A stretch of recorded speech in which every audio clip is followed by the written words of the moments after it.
Lanjut perjalanan Takengon menuju ke Biren ya, kita sudah sampai di daerah Minikulus ya. Ini kecamatannya Pintu Rimegayo, kabupatennya Benar Meriah ini ya.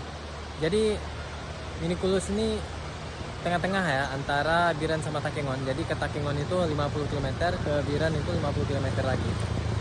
Ini saya kasih lihat kondisi di sekitar Minikulus ya. Kondisinya seperti apa. Kalau di jalannya itu alhamdulillah ini nggak putus ya. Jadi ini kayak aspal bawaannya ini tinggal setengah memang ya. Tapi nggak putus ya. Tapi untuk di sungainya nih kanan dan kiri dan di sebelah sana itu terbilang parah nih ya. Apalagi yang di sini nih. Ini yang ini sih agak bahaya di sini ya.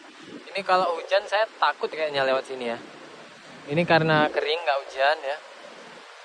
Makanya ini ditutup ya kayaknya supaya kalau hujan itu nggak kegerus air kayaknya ya.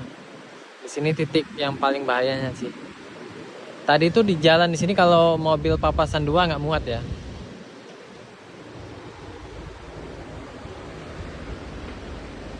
Nah eh, ini sebenarnya tempat wisata.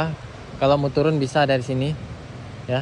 Itu ada yang cuci motor tuh, ada yang untuk mandi-mandi itu anak-anak kayak gitu ya. Oke, itu kondisinya. Nanti kita sambung lagi ya.